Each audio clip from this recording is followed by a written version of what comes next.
दोस्तों, हमारे समाज में कई जातियां पाई जाती हैं। हर एक जाति में अलग अलग बातें देखने को मिलती हैं। किसी जाति में मनुष्य अपने आप को बहुत अच्छा समझता है, तो कुछ जातियों में मनुष्य अपने आप को नीचा और अछूत महसूस करता है। लेकिन जब मानव माँ के पेट से जन्म लेता है तो उसके माथे पे ये नहीं लिखा होता कि वो किस जाति से संबंध रखता है। ऐसे में आज हम आपको एक ऐसे वंश के बारे में बताने जा रहे हैं जिसका नाम न तो हमारे इतिहास में कभी लिखा गया था और न इस नाम की कोई जाति थे। ऐसा एक शब्द है चमार, जो हमारे समाज में हमें सुनने को मिलता है। ये अपने आप में बहुत मेहनती होते हैं और अपने काम में निपुण होते हैं, लेकिन समाज में इस जाति को नीच और अछूत बताया गया है। दोस्तों, आज हम आपको इस वीडियो में चमार जाति के गौरवशाली इतिहास के बारे में बताने वाले हैं। वीडियो शुरू करने से पहले आप सबसे एक रिक्वेस्ट है कि अगर आप इस चैनल पे नए हैं तो प्लीज वीडियो को लाइक और चैनल को सब्सक्राइब जरूर कर दीजिएगा। दोस्तों, सिकंदर लोदी के शासनकाल से पहले पूरे भारतीय इतिहास में चमार नाम की किसी जाति का उल्लेख नहीं मिलता। अगर आप भारत की 15वीं सदी से पहले के इतिहास पे नजर डालेंगे तो आप इस जाति की चर्चा कहीं भी नहीं पाएंगे। आज जिन्हें हम चमार जाति से संबोधित करते हैं और जिनके साथ छुआछूत का व्यवहार करते हैं, दरअसल वो वीर चंवर वंश के क्षत्रिय हैं, जिन्हें सिकंदर लोदी ने चमार घोषित करके अपमानित करने की चेष्टा की थी और वो काफी हद तक उसमें कामयाब भी हुआ। दोस्तों, भारत के सबसे विश्वसनीय इतिहास लेखकों में से एक विद्वान कर्नल टॉड को माना जाता है, जिन्होंने अपनी पुस्तक द हिस्ट्री ऑफ राजस्थान में चंवर वंश के बारे में विस्तार से लिखा है। उसी प्रकार प्रख्यात लेखक डॉक्टर विजय सोनकर शास्त्री ने भी गहन शोध के बाद इनके स्वर्णिम अतीत को विस्तार से बताने वाले पुस्तक हिंदू चर्ममारी जाति एक स्वर्णिम गौरवशाली राजवंशीय इतिहास लिखे। महाभारत के अनुशासन पर्व में भी इस राजवंश का उल्लेख है। डॉक्टर शास्त्री के अनुसार प्राचीन काल में न तो चमार कोई शब्द था और न ही इस नाम की कोई जाति थे। इसी के बारे में अर्बनाइजेशन की लेखिका डॉक्टर हमीदा खातून लिखते हैं कि मध्यकालीन इस्लामी शासन से पहले भारत में चर्म एवं सफाई कर्म के लिए किसी विशेष जाति का एक भी उल्लेख नहीं मिलता है। हिंदू चमड़े को निषिद्ध व हेय समझते थे, लेकिन भारत में मुस्लिम शासकों के आने के बाद इसके उत्पादन के भारी प्रयास किए गए थे। डॉक्टर विजय सोनकर शास्त्री के अनुसार तुर्क आक्रमणकारियों के काल में चंवर राजवंश का शासन भारत के पश्चिमी भाग में था और इसके प्रतापी राजा चंवर सेन थे। राणा सांगा व उनकी पत्नी झाली रानी ने चंवर वंश से संबंध रखने वाले संत रैदास जी को अपना गुरु बनाकर उनको मेवाड़ के राजगुरु की उपाधि दी थी और उनसे चित्तौड़ के किले में रहने की प्रार्थना की थी। दोस्तों, संत रविदास चित्तौड़ किले में कई महीने रहे थे। उनके महान व्यक्तित्व एवं उपदेशों से प्रभावित होकर बड़ी संख्या में लोगों ने उन्हें गुरु माना और उनके अनुयायी बने। उसी का परिणाम है आज भी विशेषकर पश्चिम भारत में बड़ी संख्या में रविदासी हैं। राजस्थान में चमार जाति का बर्ताव आज भी लगभग राजपूतों जैसा ही है। औरतें लंबा घूंघट रखती हैं और आदमी ज्यादातर मूंछें और पगड़ी रखते हैं। दोस्तों, संत रविदास की प्रसिद्धि इतनी बढ़ने लगी कि इस्लामिक शासन घबरा गया। सिकंदर लोदी ने मुल्ला सदना फकीर को संत रविदास को मुसलमान बनाने के लिए भेजा।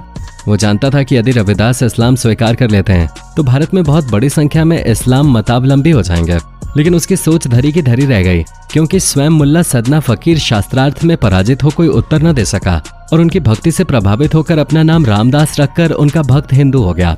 दोनों संत मिलकर हिंदू धर्म के प्रचार में लग गए, जिसके फलस्वरूप सिकंदर लोदी आग बबूला हो उठा और उसने संत रैदास को कैद कर लिया और इनके अनुयायियों को चमार यानी अछूत चंडाल घोषित कर दिया।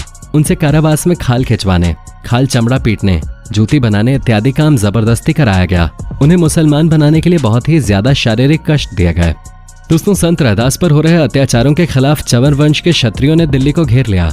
इससे भयभीत सिकंदर लोदी को संत रैदास को छोड़ना पड़ा था। दोस्तों, समस्या तो ये है कि आपने और हमने संत रविदास के दोहों को ही नहीं पढ़ा, जिसमें उस समय के समाज का चित्रण है, जो बादशाह सिकंदर लोदी के अत्याचार, इस्लाम में जबरदस्ती धर्मांतरण और इसका विरोध करने वाले हिंदू ब्राह्मणों व क्षत्रियों को निम्न कर्म में धकेलने की ओर संकेत करता है। चंवर वंश के वीर क्षत्रिय जिन्हें सिकंदर लोदी ने चमार बनाया और आपके हमारे हिंदू पुरखों ने उन्हें अछूत बनाकर इस्लामी बर्बरता का हाथ मजबूत किया। इस समाज ने पद दलित और अपमानित होना स्वीकार किया, लेकिन विधर्मी होना स्वीकार नहीं किया। आज भी ये समाज हिंदू धर्म का आधार बन के खड़ा है। दोस्तों, प्राचीन इतिहास के अनुसार पूर्व में इस जाति के लोग चिकित्सा के कार्य में भी पारंगत है। इनको तमाम जड़ी बूटियों की तथा शल्य क्रिया की जानकारी थी और इनके घरों की स्त्री भी चिकित्सकीय कार्य में दक्ष होते हैं। विशेषकर प्रजनन की प्रक्रिया में इन्हें महारत हासिल होते थे।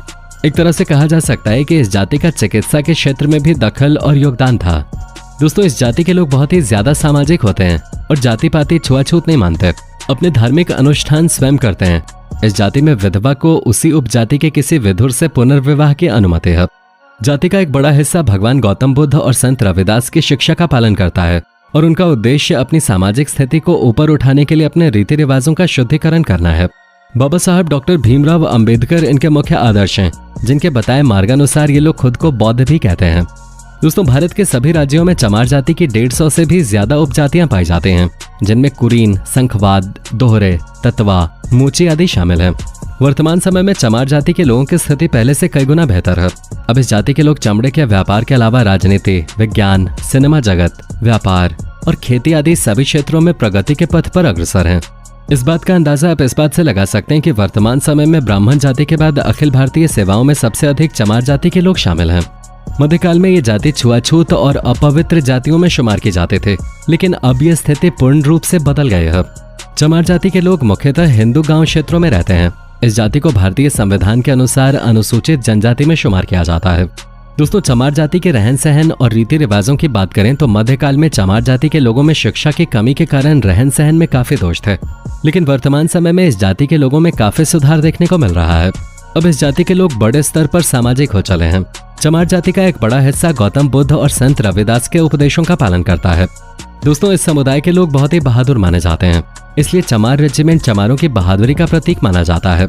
इस रेजिमेंट का गठन 1 मार्च 1943 को अंग्रेजों द्वारा दूसरे विश्व युद्ध के दौरान किया गया था। इस रेजिमेंट को कोहिमा की लड़ाई में महत्वपूर्ण भूमिका निभाने के लिए सम्मानित किया गया था। अंग्रेजों ने इस रेजिमेंट का गठन उस समय सबसे शक्तिशाली मानी जाने वाली जापानी सेना से मुकाबला करने के लिए किया था। इस रेजिमेंट को इंडियन नेशनल आर्मी के खिलाफ लड़ने के लिए कहा गया, लेकिन चमार रेजिमेंट ने देश के लिए और नेताजी सुभाष चंद्र बोस के आजाद हिंद फौज के लिए अंग्रेजों के खिलाफ विद्रोह कर दिया। इसके कारण अंग्रेजों ने 1946 में चमार रेजिमेंट पर प्रतिबंध लगा दिया। 2011 के बाद राजनेताओं और दलित समुदाय के लोगों ने मांग की है कि चमार रेजिमेंट को फिर से पुनर्जीवित किया जाना चाहिए, जिससे समुदाय का मनोबल बढ़ेगा, साथ ही वो देश की सुरक्षा में अहम भूमिका निभा पाएंगे। दोस्तों अगर इनकी जनसंख्या की बात की जाए तो भारत में अभी तक जातिगत जनगणना नहीं हुई है, लेकिन एक रिसर्च के अनुसार भारत के राज्यों में इनकी जनसंख्या अलग अलग है। जैसे उत्तर प्रदेश में चमारों की जनसंख्या लगभग 14% है और पंजाब में इनकी आबादी 12% है। दोस्तों आइए अब हम आपको चमार जाति के कुछ महत्वपूर्ण व्यक्तियों के बारे में बताते हैं, जिससे ये साफ हो जाता है कि महानता जन्म से नहीं कर्म से आती है। रविदास रैदास, वे मोची थे, जूते बनाते थे और उसकी मरम्मत भी करते थे। समाज की भाषा में उनकी जाति कथित चमार के थे, लेकिन राम और गोविंद की लगन ऐसी लगी थी कि रैदास नाम ही भक्त का पर्याय बनता जा रहा था। यहाँ तक कि कबीर जैसे महान संत ने भी ये कह दिया कि साधुन में रविदास संत है।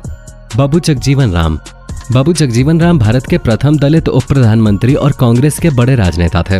वो 24 मार्च 1977 से 28 जुलाई 1979 तक भारत के उप प्रधानमंत्री रहे। साथ ही वो केंद्र सरकार में रक्षा मंत्री, कृषि मंत्री, यातायात और रेलवे मंत्री भी रहे। काशीराम, दोस्तों काशीराम किसी परिचय के मोहताज नहीं है। वो बहुजन समाज पार्टी के संस्थापक थे। उन्हें बहुजन नायक के नाम से भी जाना जाता है। उन्होंने जातिवादी व्यवस्था के खिलाफ आवाज उठाकर समाज सुधार का काम किया। बहुजनों, पिछड़ी और निचली जातियों का राजनीतिक एकीकरण और उनके उत्थान के कार्यों के लिए उन्हें हमेशा याद किया जाएगा। दोस्तों एक बात यहाँ हम आपको बता दें कि हम सिर्फ जानकारी देने के उद्देश्य से चमार शब्द का उपयोग कर रहे हैं, लेकिन सामान्य तौर पर इस शब्द का उपयोग दलितों के लिए अपमानजनक शब्द के रूप में किया जाता है। इसलिए माननीय सर्वोच्च न्यायालय द्वारा इसे एक जातिवादी गाली के रूप में वर्गीकृत किया गया है। इसलिए इस शब्द का प्रयोग सोच समझकर करें, नहीं तो अनुसूचित जाति और अनुसूचित जनजाति अत्याचार निवारण अधिनियम 1989 के उल्लंघन के मामले में आप पर दंडात्मक कार्रवाई हो सकती है। तो दोस्तों कैसा लगा हमारा आज का एपिसोड, हमें कमेंट करके बताइएगा जरूर। हमें आपके कमेंट्स का इंतजार रहता है। उम्मीद करता हूँ कि आपको हमारा ये एपिसोड पसंद आया होगा। दोस्तों अगर आप चैनल पे नए हैं तो प्लीज चैनल को सब्सक्राइब जरूर कर दीजिएगा, क्योंकि हम आपके लिए रोज ही इस तरह के वीडियोस बनाते रहते हैं।